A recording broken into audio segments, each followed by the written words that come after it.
Hello everyone, and this is my review for TNA Impact Wrestling for May 30th, 2013, and this was the go-home show right before the Slammiversary pay-per-view.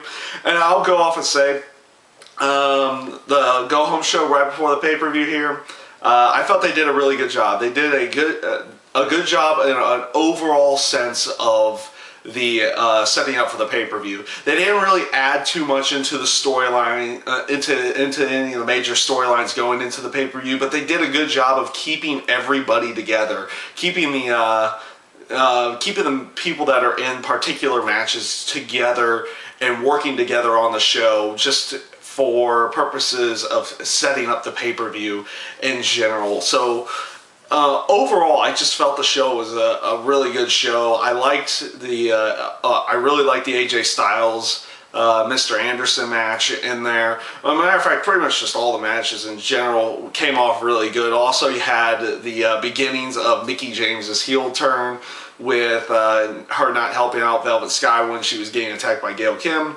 So that was a nice little touch that they threw in there, and something to expect into the future as well. But like I said, just overall, you know, the setup for Sting and Bully Ray at the pay-per-views, as well as Joseph Park and Devon, they put on a pretty good match there for the opening tag match, which was Sting and Joseph Park and Bully Ray and Devon there.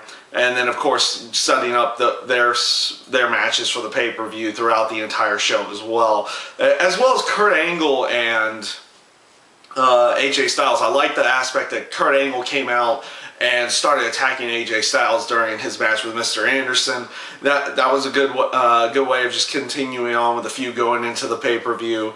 Also, of course, them announcing that Jeff Hardy was going to be on the pay-per-view, teaming up with Magnus and Samoa Joe versus the Aces and Eights members. That was a nice other way of going. So just overall, I felt they did a really good job setting up the Slammiversary pay-per-view. You didn't really get much of storylines going any further right before the pay-per-view, but they did, like I said right at the beginning, they just did a really good job of keeping the matches that were going to be on the pay-per-view and keeping the workers of those matches together and working together in some way, shape, or form, whether it be in some kind of tag match or a run-in or just something in that sense. So it just came off, this week's Impact just came off as a really good one, and we'll see what the Slammiversary pay-per-view brings about.